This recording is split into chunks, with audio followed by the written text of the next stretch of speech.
Hi, this is David Glover, and I'm here with Brad Rex, and we're gonna tell you about some of USAT's most commonly violated rules.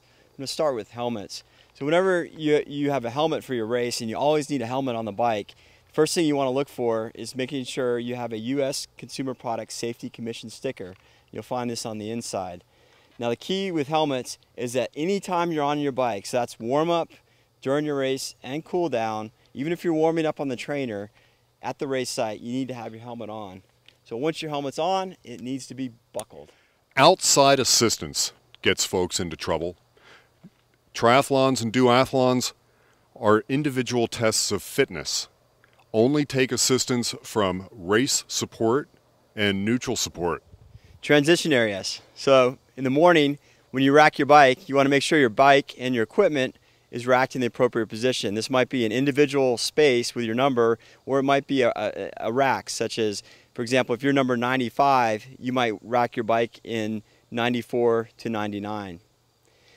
When you go off on your bike and you return, so you're getting ready to start the run, make sure you bring your bike back to the position you started in. Other things for the transition area: never bring any glass into the transition area, and always, when you have your bike, make sure that you have your bar in plugs plugged. So these are the holes on the end of your handlebars. They have little plugs that cover them up. Other things for the transition area: no spectators, no family, no friends. They need to stay out of the athlete's way. Drafting, positioning, and blocking and overtaking on the bike are all things that need to be looked into and paid attention to. Drafting means that you're within more than 3 bike lengths of the rider in front of you. Positioning, you need to stay to the far right side of the road. Blocking means that you may be hanging out on the left side too long and disallowing someone to get around you. Once someone has passed you, once you've been overtaking, you need to drop back and allow for those 3 bicycle lanes between you and the rider in front of you. So Brad, when do you consider that you've actually passed someone? At what point? Once a rider's wheel is their front wheel is past your front wheel, you've been passed. Rules for the course. Okay, you, as the athlete, are responsible for knowing the course.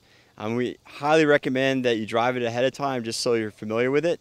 At all times, you must stay within the correct lanes, and cutting the course is considered grounds for disqualification. The other thing to be careful of, if there is traffic on the course, so not all courses are closed to traffic, you want to make sure that you do follow all rules, and ultimately you're responsible for your own safety. Unsportsmanlike conduct. You all know what it is. If you wouldn't say it or do it in front of your grandmother, don't say it at a race, and certainly don't direct it towards a fellow competitor, an official,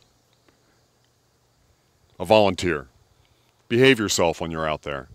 Headphones. This one's easy. No headphones. So no iPods, no MP3 players. Brad, I imagine you probably still have an 8-track player somewhere around. So none of that during the race. So bike or run. Creedence Clearwater Revival still sounds better on 8-track. Race numbers.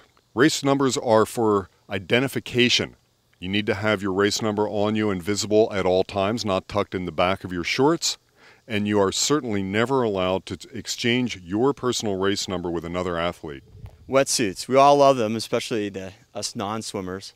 So regarding wetsuits, there's really two temperatures you care about. So 78 degrees Fahrenheit and below, you're allowed to wear a wetsuit without any restrictions. Above 84 degrees, you're not allowed to wear a wetsuit whatsoever. It's that gray area in between that always confuses folks. So that's 78.1 to 83.9. You can technically wear a wetsuit, you're just not going to be official. So you finish the race, you won't get your ranking, and you won't win any awards. Abandonment is just a really nice word for littering. Don't abandon your equipment. If you start out on the course with a piece of equipment, you need to finish the race with a piece of equipment. If you'd like to get rid of something during the bike or run portion, normally the folks at feed zones are very happy to take it from you and put it into a trash receptacle. All of these rules are easy to understand, and if you abide by them, you'll have a much more pleasant race and not end up with a time penalty or a disqualification.